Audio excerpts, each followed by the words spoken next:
Guys, आज हम लोग जो है सम्राट अशोक के जो अभिलेख हैं और उन अभिलेखों में शिलालेख हैं और उन शिलालेखों में बृहद शिलालेखों के विषय में बात करेंगे।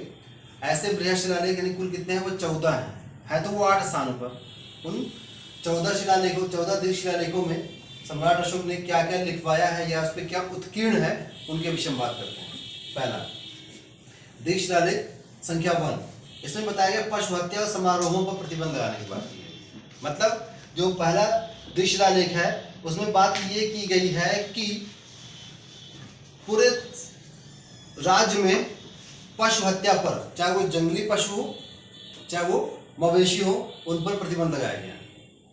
और साथ ही साथ सम्राट अशोक ये भी कहता है कि उसके अपने किचन में 3 पशु की हत्या होती है एज ए भोजन के रूप में, ठीक है, वो आने वाले समय पर उस पर भी प्रतिबंध लगा दिया जाएगा। समारोहों के विषय में अगर बात किया गई, समारोह पर यानी समारोहों में भी बहुत सारे पशुओं की हत्या होती थी भोजन के रूप में। इस वजह से पशु हत्या और समारोहों पर प्रतिबंध लगा दिया गया। ये हो गया दीर्घ शिलालेख संख्या नंबर 1 पे।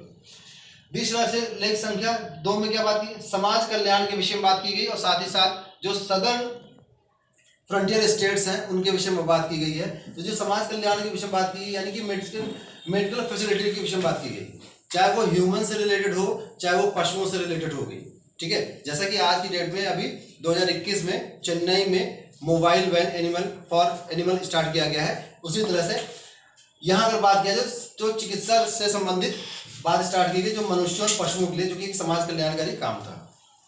सीमावर्ती जो दक्षिणी राज्य हैं, चोल, पांड, केरलपुत्र, ताम्रपर्णी और सत्यपुत्र। सत्यपुत्र यानी कि सातवाहन और ताम्रपर्णी यानी कि श्रीलंका, केरलपुत्र यानी कि चेर, इनके विषय में ये सीमावर्ती दक्षिणी राज्य हैं, इनके विषय में उल्लेख मिलता है दीर्घ शिलालेख संख्या नंबर 2 पर। आगे तीसरी में बात करते हैं कि तीसरी दीर्घ शिलालेख में क्या मिलता है। तीसरी दीर्घ शिलालेख में बताया गया है कि प्रति पांचवें वर्ष कुछ अधिकारी होंगे जो धम्म की नीतियों का संचालन का निरीक्षण करने के लिए जाएंगे। प्रति 5वें वर्ष यानी एक तरीके से पंचवर्षीय योजना होगी और 5वें वर्ष के अंत में वो 3 अधिकारी जाएंगे। अब वो 3 अधिकारी कौन कौन से हैं? वो 3 अधिकारी हैं युक्त, राज्युक और प्रादेशिक। ये 3 अधिकारी जाएंगे जो कि धम्म की नीतियों के संचालन व निरीक्षण करने के लिए हर 5 साल पे जाएंगे। दीर्घ शिलालेख संख्या नंबर 4 में देखते बात करते हैं धम्म का आचरण का उद्घोष, ठीक है, यानी कि धर्म का आचरण लगातार उनको अनाउंसमेंट के साथ बताया जाए कि हाँ इस प्रकार से धर्म का आचरण करना चाहिए। बौद्ध धर्म से रिलेटेड जो भी चीजें हैं, आचार विचार, जो भी सारी सदाचार शिष्टाचार की जो भी बातें हैं, उनका उद्घोष कर करके लगातार अनाउंसमेंट करके ये बात बताया गया है। 5वीं दीर्घ शिलालेख में देखिए क्या, धम्म महामात्र की नियुक्ति। देखिए तीसरे में और 5वें में कंफ्यूज नहीं होना।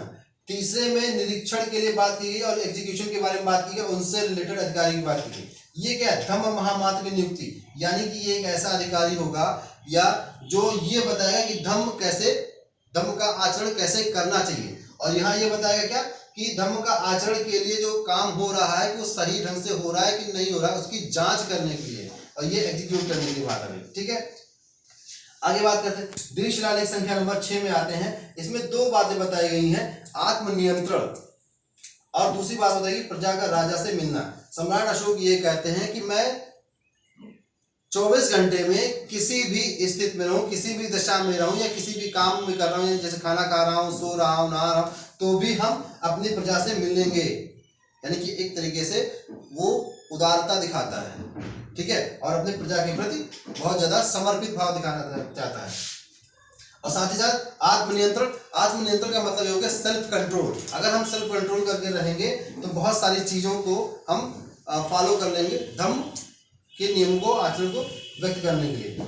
दीर्घ शिलालेख संख्या नंबर 7 में आते हैं, सहिष्णुता की भावना की बात की गई है। सहिष्णुता की भावना का मतलब ये हो गया कि समाज में या राज्य में विभिन्न प्रकार के अगर धर्म हैं, उन धर्म के प्रति हम सहिष्णु है, उदार की भावना रखना, ठीक है। मतलब ये नहीं कि हमने सम्राट अशोक ने बौद्ध धर्म को अपना लिया है तो खाली बौद्ध धर्म के वेल विशर होंगे, ऐसा नहीं। ब्राह्मण धर्म भी था, जैन धर्म भी था, उसके प्रति भी सहिष्णुता का भाव था इनके मन में। आगे द्वितीय शिलालेख संख्या 8 नंबर पर बात करते हैं। अशोक की धार्मिक यात्राओं के विषय में बात की गई है।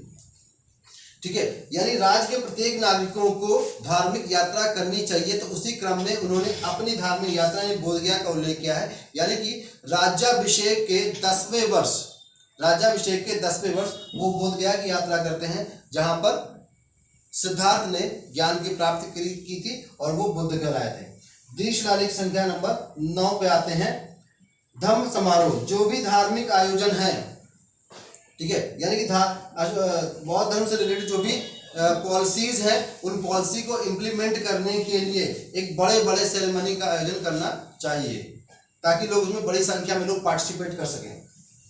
द्वितीय शिलालेख संख्या नंबर 10 में बात करते हैं। ये जनहित विचार, यानी कि जो भी राज्य में निवास करने वाले लोग हैं, उनके इंटरेस्ट में लगातार बात करना चाहिए। ठीक है, उनकी शिष्टाचार, उनके नैतिक मूल्यों पर बल देने के लिए ये सब बात की गई है, या उनसे रिलेटेड जो भी कल्याणकारी योजनाएं हैं, जो भी सारी बातें हैं, उन पर बात करना गया है। द्वितीय शिलालेख संख्या 11 पे आते हैं। इसमें धम्म की जो नीति है, धम्म की नीति की व्याख्या की बात की गई कि वास्तव में धम्म की नीति है क्या। ठीक है, धम्म की नीति वास्तव में है क्या।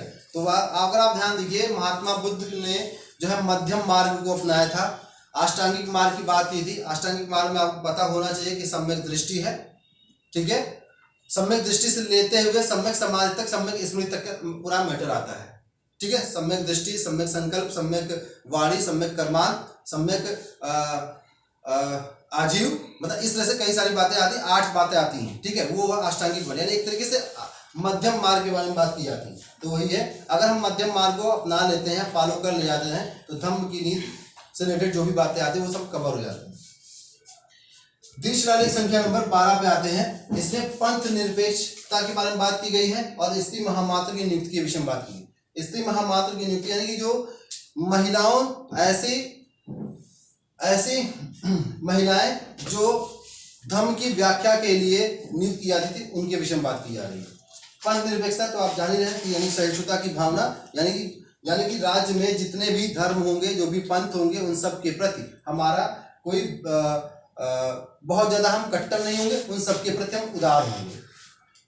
द्वितीय शिलालेख संख्या नंबर 13 में बात करते हैं। इनमें ये बहुत ज्यादा इंपॉर्टेंट है।